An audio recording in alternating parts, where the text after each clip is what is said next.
Okay. Um, Hello everybody. It is me, Josh. I haven't made a video in quite some time because I have been rather busy. I'm going to start this one off with a little update. The last time that I talked to everybody, I think that I was starting PhD applications and had just finished PhD applications, was training for a meet.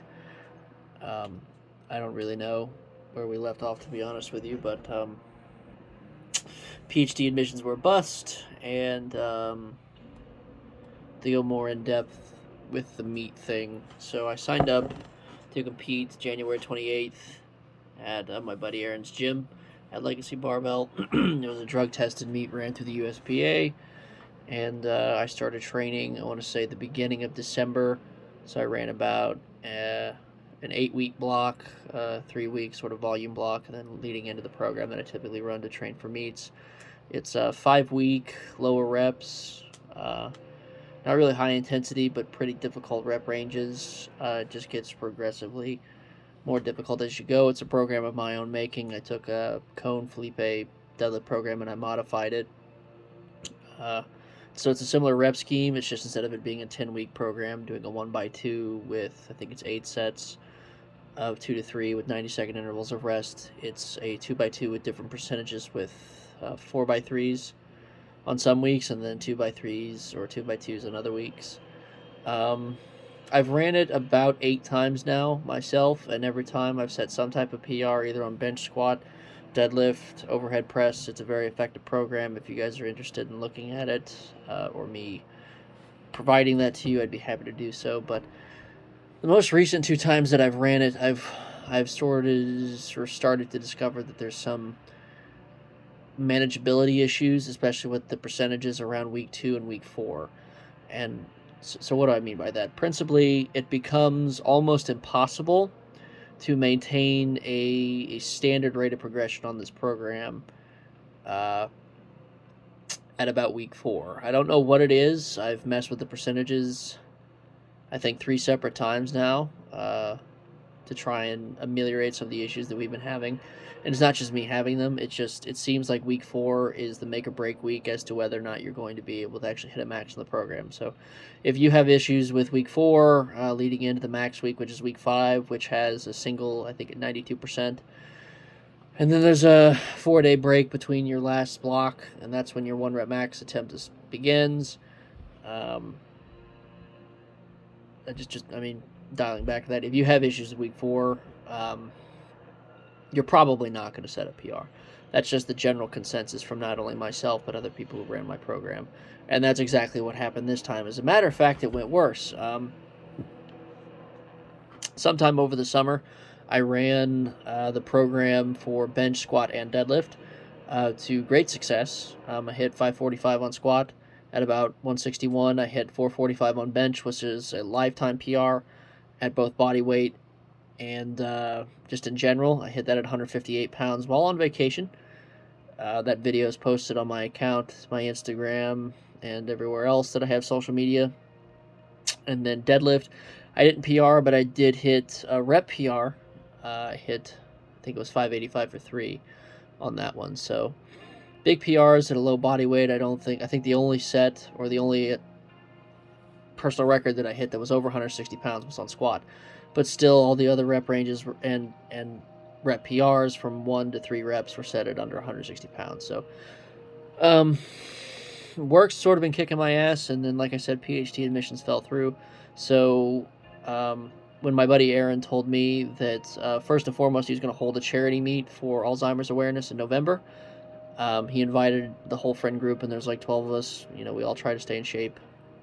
I went to that, and I didn't put on a grand showing. You know, I didn't go out there to blow everybody away. There wasn't, we weren't tested. It wasn't a single thing.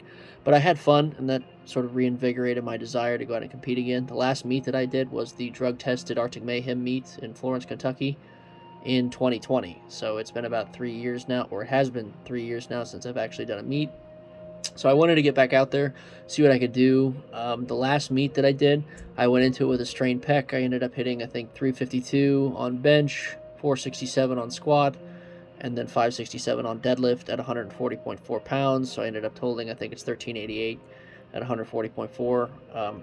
Wasn't a bad performance. Like I said, I was really disappointed with my bench press considering that I had hit a 390 single and just a numerous other rep ranges that were substantially higher than a 352 press. But I went and did what I could. I think I went 2 for 3 on bench that day. I wasn't trying to press it. I wasn't trying to tear my pec or blow my rotator cuff or something like that. So this meet was important to me principally because I wanted to use it as sort of a stepping stone for meets that were down the line. He's hosting 4, my friend, in Indianapolis this year. 3 tested, 1 untested. The next one's in February. I didn't think that I would have time to really prep the way that I would want to for the February meets. Plus, I don't really have any interest in competing in untested meets at the moment.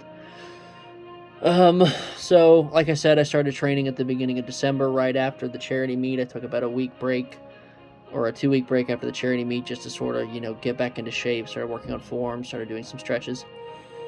And initially, training went very well. Like I said, I took a 3-week sort of introductory block. No issues or hang-ups there. First 3 weeks of the program, great. It progressed pretty smoothly. But as I mentioned, I was dealing with a little bit of a hang-up. So I want to say sometime over the summer, I ran my program for overhead press. I've always had a very weak overhead press. I think my max of all time was like 200 pounds. I really wanted to hit a 2-plate overhead press.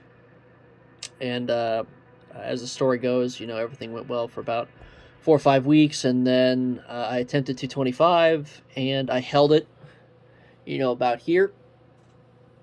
Did not hit the lift, but me and my infinite wisdom decided to retake the lift and try it again. And then I got it about halfway up and held it there. When I set it back down, I think just the torque of that or the tension of that either inflamed or damaged either my there's a tendon in there that I'm forgetting,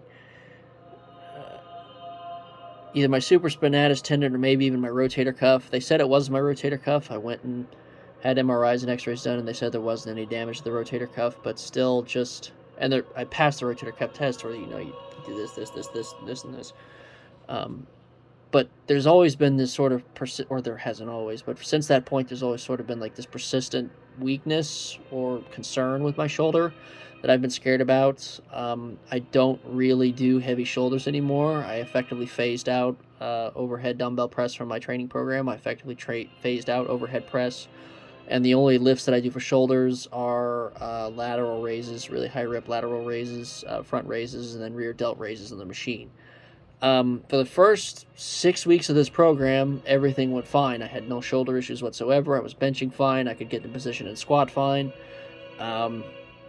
Nothing. But this most recent week, I don't know what it was. I don't know if it was just fatigue from running a program or, I haven't been sleeping very well lately. My nutrition isn't the best. I would say it's pretty consistent with what it has been in the past. My protein intake's similar, but sometimes you win some, sometimes you lose some, but I think I re-aggravated that strain or that tear or whatever it might be.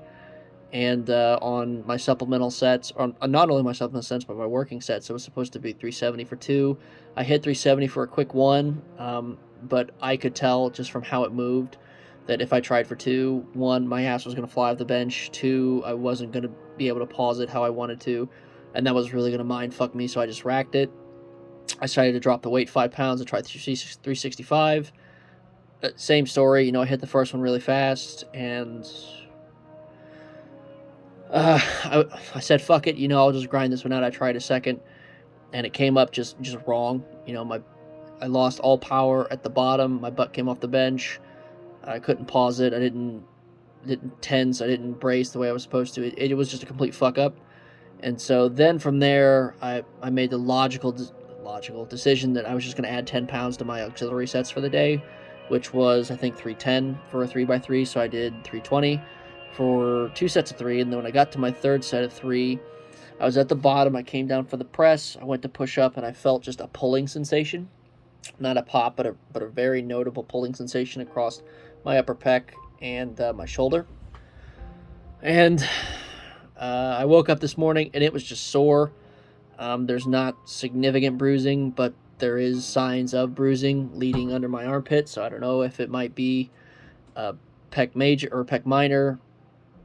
tear or a deep pec tear, or if I just fucked up my shoulder finally to the point to where like I will need to see a doctor. But I have an appointment with an orthopedic specialist. I do believe Monday of next week. So that's that. Very disappointed. I'm not gonna lie. I thought training was going very well. I was very excited to get back into the.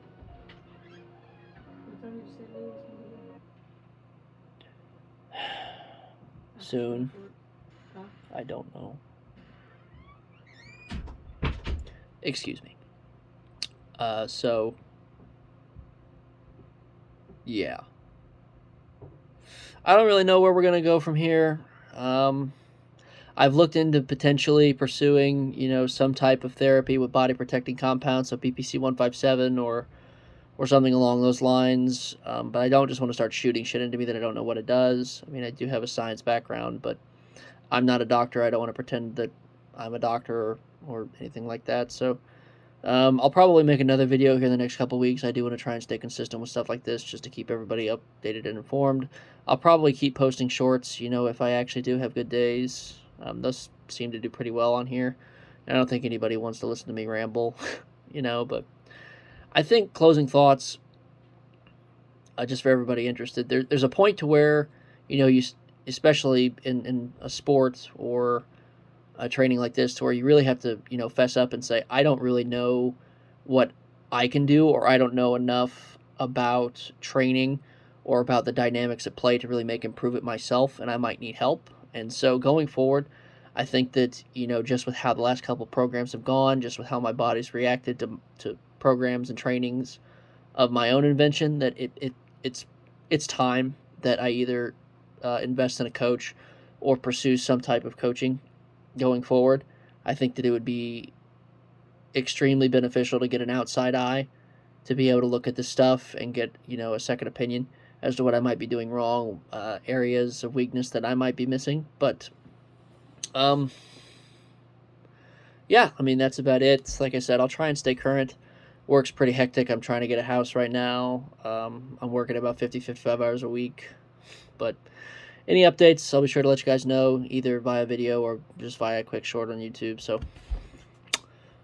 see you guys later.